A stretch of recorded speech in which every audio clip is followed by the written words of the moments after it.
Well, here we are again at the AI Summit London. I'm Ben Wodecki, and I'm joined by Stuart Birrell, who is the Chief Data and Information Officer at EasyJet. Stuart, how's it going? It's going really well, actually, thank you. It's great to have you. It's honestly, it's warm, but it's not too warm, so it's nice. It's nice conversation. So Stuart, talk us through what you do as a day-to-day at EasyJet. What do I do? It's a really broad remit. I've got all things technical, all things data, and a lot of the transformation that's going on. So I guess coming out of the pandemic, we are replatforming, rebuilding, transforming pretty much every system in the company over a few years. And so it's absolutely full on. We are obviously trying to rebuild from the pandemic. Aviation was hit really hard. And that focus on efficiency, getting the customer behavior back, getting the efficiency back in, and the service back in, that we really need to rebuild. And where does AI fit into all this, Stuart? Well, we've been using AI quite a bit across the organization. And when you look at the customer side, we do a lot in customer behavior, how we engage with them. We're building on that quite a bit. We look at use AI in how we are optimizing our network and the schedules, how we optimize which aircraft you put on which route. We've got 320-ish aircraft running this summer, 1,800 flights a day, 300,000 passengers a day. Optimizing that is really tough and really complex. So we have to provide a lot of assistance, a lot of help to the commercial planning, to the operations, helping them with when there's disruption. Last week, a lot of thunderstorms. So you're having to help. How do you deal with sort of 50,000 passengers that have been disrupted, they're late, they've missed flights? It's constant, and the AI plays an absolutely crucial role in everything that we do. So let's talk about that scheduling side, because that's really interesting. Obviously, flight times are very difficult to kind of maintain, understand, even get ones you want. Talk us through where AI fits in here in terms of integrated in systems. How does it play a role in terms of optimization here? Well, what it does, we look at a whole bunch of factors, and a lot of it's financial. Where can we make money, fundamentally? But also part of our strategy and part of our USP is we fly from the major airports, which are slot constrained.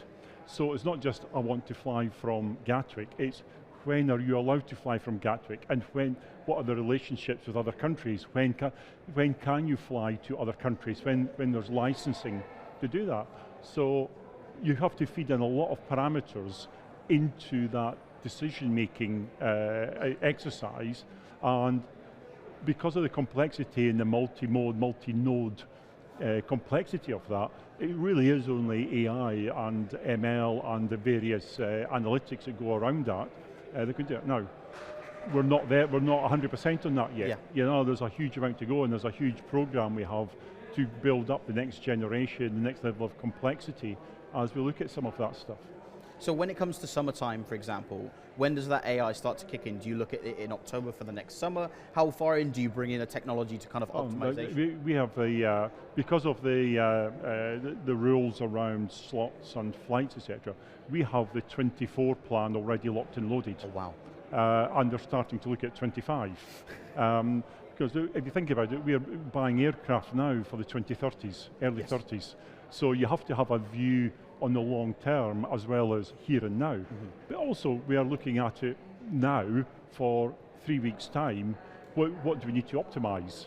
And what's working, what's not, because we've already seen some of the summers. So there's constant tweaks throughout the season as we go through there. It's a very here and now, mid-term, long-term. And that must cause a lot of headaches for yourself. How do you kind of manage that, not just the stress, but also the kind of approach? Is it a quick turnaround in terms of things like, well, a thunderstorm can break in a couple of hours? How do you kind of go about that? Well, fundamentally, we have a fantastic team. Yeah. And we've got some great people. We have and the teams are broken up into, we've got people looking at the network and plan in 3 years' time. There's an integrated control center in operations. We're looking at it this afternoon. We're looking at thunderstorms across Europe this afternoon. What's the impact? Where do we need to change schedule? Where do we need crew? What's going to be the potential impact tomorrow? So you structure how you look at these problems, and you make sure they're all supported with the appropriate tooling, the right information, and what are the bottlenecks as the world changes, and what's the capability. So my job really is tooling and equipping the teams in the business who are doing these things with the right capabilities so they can make smart, quick, and cost-effective decisions. So Stuart, let's talk about customer optimization, customer enhancement. It's a big thing right now. And where does AI play a part in this? Is it simply on purchasing online, or is it actually on the ground and in and around your booths? Where does AI play a part for the customer? It plays quite a broad range, obviously at the purchasing front end. So right up front at the marketing, who are we selling to? Because we have a real diversity of routes. If you're going into Santorini in Greece, that's families on holiday. If you're going to Prague on the weekend, that's stag do's, and it's young people. Or you may go to Berlin on a Tuesday, that's business. So you have to go and break up and it's like any business, what's your market segments, what products are you doing there, and then you build into that what type of aircraft, and what you put on the aircraft, what food. There's no point in putting loads of beer onto a Tuesday morning flight into Amsterdam. You sell nothing. But what you do want is hot sandwiches, bacon rolls, but also that varies by country. So we have AI looking at what's the right mix of food and drinks that you put on an aircraft depending on its destination.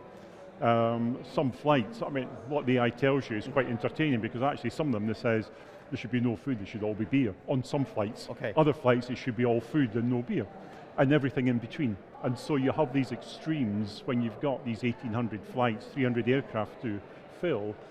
Because that's the passenger experience. If you're on the flight in the morning, you've had your coffee, you want a bacon sandwich. If you can't get it, that's a stress point.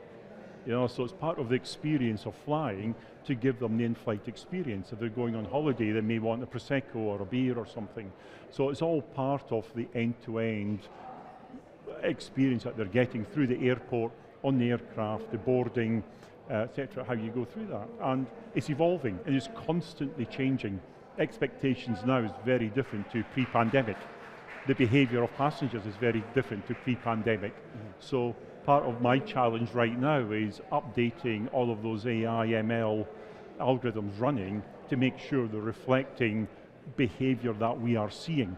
It's not predictable. Yes. We've got the 2019 pre-pandemic behavior curves. We've got last year, that was hugely disruptive and still a lot of pandemic problems.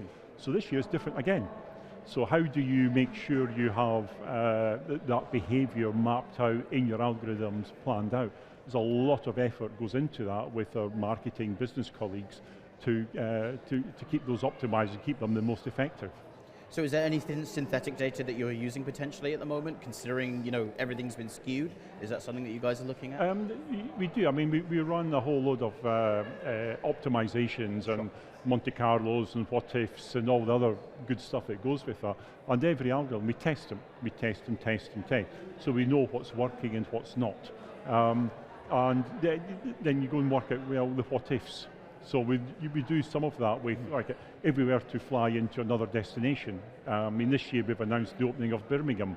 So we've been testing that, obviously, for the last couple of years. When's the right time to go and do that? We've announced another base in Spain. So you test all of those with synthetic data on top of your actual data to work out how does that fit from a network, from a crew, from a financials, what type of experience can we actually give them out of there. So it's a mixture, and you can't do all synthetic, you can't do all real. Everything with all of these is you blend the right information or you go and generate test data to go and build up a reasonable picture and then test it. And test the validity of your models. So Stuart, I'm keen to understand the last 12 months for you guys, especially you as an officer here, because I'm assuming the seniors have come in and go, okay, how do we get ChatGPT? Something like that. They probably come in straight away, hearing about it, but not understanding how it could affect your business or where it could be applied. How have you, as the Chief Data Officer, gone in and gone, okay, this is what we can do, this is where we could apply it. What's it been like for you? It's been really interesting. It's been really positive. Both the main board and my exec colleagues are very tech savvy and data savvy, and that really helps. So they don't just say, they put their hands, I want ChatGPT. They want AI. absolutely, and we've been working on this for the last couple of years. This is not, but it's suddenly come up in the consciousness for all of us. Everybody in my role, we're all having to deal with this. It's really interesting. So part of it is, yes, where we have maturity, we're doing it, and we've got about 3 trials on the go at the moment with large language models in different areas, with partners out there.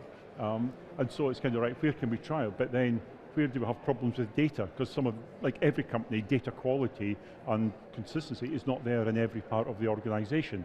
We've focused in some, not in others. So part of it is, yes, but we're working on the data over here, and by Christmas I'll be doing X, Y, and Z. The other bit is interesting, at the end of July, I have a full day with the whole exec team on AI. Oh, wow. And that's a bit about educate them, get them excited about it, envision the future. So I've been very clear, AI is not my problem. I can go and put OpenAI, implement it on, in fact we are, on top of our data platform in the space of about 3 weeks. AI as a platform, you can do it quickly and simply. The question is, what are you going to do with it? Yes. How are you going to make money out of it? How are you going to give a customer experience improvement? That is where I need my commercial, my operations, my marketing colleagues to really understand what can they do, understand its capability, and then how do you envision the future company in that space? And that's part of what I'm talking about this afternoon in my talk. But it's really taking, you have to get AI out of the IT box. Sure. AI is like giving people a spreadsheet. What are you going to do with it? Spreadsheets were our problem to give them spreadsheets, but actually how they use it, how they make money from them, how they change the business using Office or spreadsheets, whatever. That is a wider business problem. And that's the bit that we're taking them on that journey. And you have to educate and you have to get them excited and get them to trust what you're doing and start small. Sure. Start small areas that can give immediate benefits. That's what the trials we're doing at the moment. Where, well, coming into the summer, some of these things, what will help them this summer and get them excited. And it's small, but by God, it will make a big difference. And it's finding some of these nuggets. It's not something that will be running in 18 months' time. What can I do for this summer when I've got dealing with 1,800 flights a day, 300,000 passengers, 13,000 crew? They need help.